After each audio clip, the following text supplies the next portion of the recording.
So moving on to the L then for laughter. How important's laughter been in getting through some of your dark times, would you say? Massively, absolutely massively.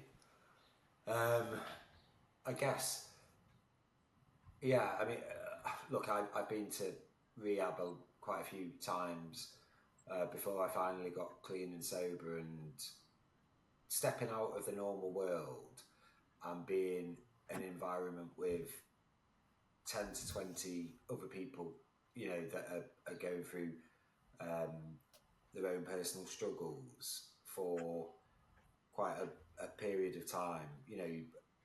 Between a month to 3 months, I spent with various different people, and you haven't got any mind altering substances for that period of time.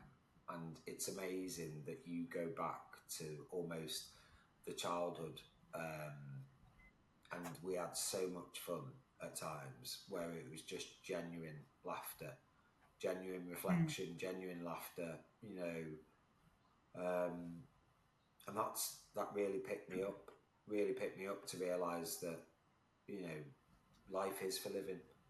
Life is for living. Life is for living, and I am quite a sociable person, and I do like to have fun.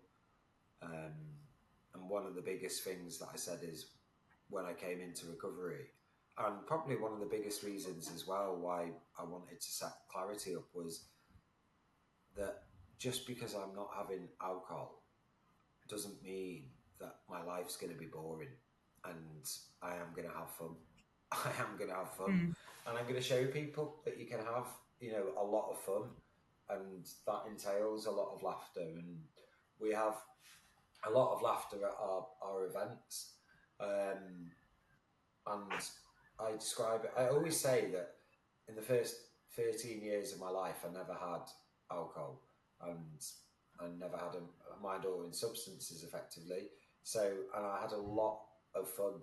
I had a lot of fun. I used to laugh a lot with my brothers growing up. We used to kill each other at times, but I used to have a lot of laughs, with my friends, everything. And they're the true moments of laughter, where it really touches you, and you can't stop laughing.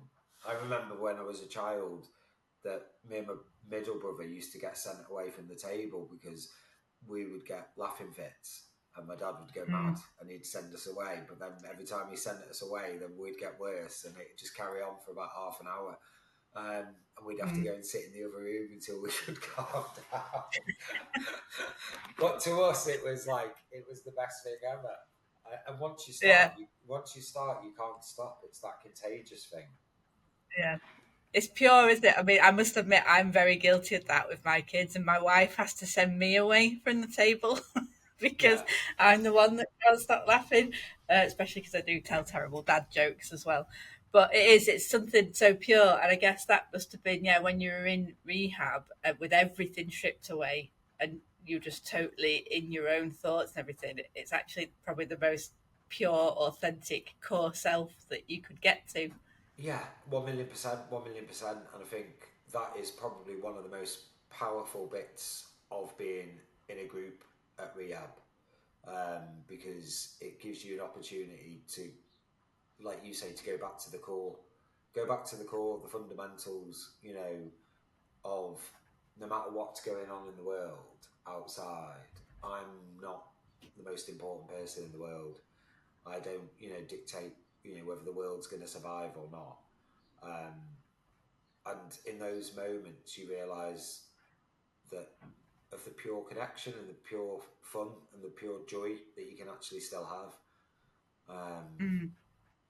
and that was, yeah, and yeah, I always beat my drum about it, but whether it's rehab or not rehab, if every single person in the world had 28 days where they could step outside of the world and spend 28 days in a group like that working on yourself, the world would be such a better place.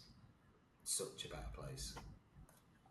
Yeah, 100% agree with that because, well, one of my favourite quotes is all of man's problems stem from the fact that he can't sit alone with his thoughts quietly. And I think there's a lot to do with that. We just layer distraction on ourselves to distract from what we're actually feeling and thinking. And if we could, like you say, just go. and just let go of all that. And it doesn't have to be rock bottom. I think that's the key thing, isn't it? You don't have to get to rock bottom. Yeah, I totally, and I love that. It doesn't have to, and this is the thing, it doesn't have to be rock bottom. And, that's why I say it doesn't have to be rehab. It's just having that time to work on yourself. Um, yeah, and I was probably the world's worst. I couldn't sit still for 2 minutes. And I remember going my first rehab. I wanted to be fixed inside the first 4 days, and I kept on going and asking for my next assignment. And then I'd be emailing the head therapist at like five in the morning, going, "Okay, I've done some research, and this is what I think, and this is what I think." And he was like that to me. "What are you doing?" And I was like, "Can I have my next assignment, please?" And he was going, "No, no." You're approaching it like you would your business, aren't you? Or yeah, you're like, right, well, I need to get as much information as possible, and then I'll be able to fix it. Yeah, Yeah, yeah. Basically, yeah, yeah. It yeah, was. But even looking back at that, it's funny. It's just funny how you change, um, and it's funny how I used to be, um, definitely.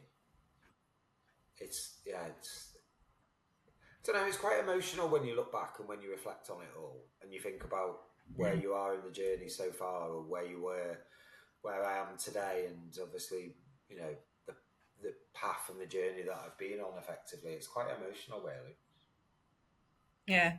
I suppose in some ways that's good to have that laughter though, so that you can temper that emotion and think, Yeah, well, yeah, you can look back with a bit of a laugh and acknowledge that obviously you've been through some dark times within that process, but also that your humour did help you through it and look back one with million, a one better glow. million percent. Yeah, my humour definitely helped me through it a lot, and it continues to help me through life a lot because life is, it's a journey, and it's for enjoying as well. Yes, it's okay to be sad.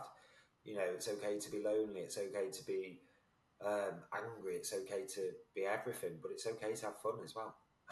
It's okay to laugh. Yeah, It's okay to laugh, well, and that's good. Yeah, it's okay to be that's why I love. happy. I think yeah, and I think that's why I love the sound of your events to show people that you can still be happy and have fun without alcohol. And I think when people have got it so reinforced over years, I mean, I remember when I stopped, like, I love going out dancing, raving, like to house music. And so that was my biggest thing is could I still go out and get on a dance floor and enjoy myself? And then I realized it was never the drink, it was always the music and being there and dancing with other people. And once I realised that, I was away and actually love it. I love going and I love getting in my car at the end of the night and driving home and sleeping in my own bed. And it's like, this is just magic. Bliss, And when I'm there, bliss. people go, yeah, people are like, what you on? What you on? I'm like, water. There's literally water. And they're like, oh my God, I could never come and do this. So I love the fact that your events are actually inspiring that in other people. Yeah, yeah. It's powerful. It is powerful, and it's lovely. It's lovely to see. To be honest, it is lovely to see. Um, and I'm crazy anyway. I don't need anything. You know, I'm like crazy. I'll dance. There's nothing I won't do sober. So it's like, Yeah. yeah, let's just do it. Let's just do it and lead by example effectively.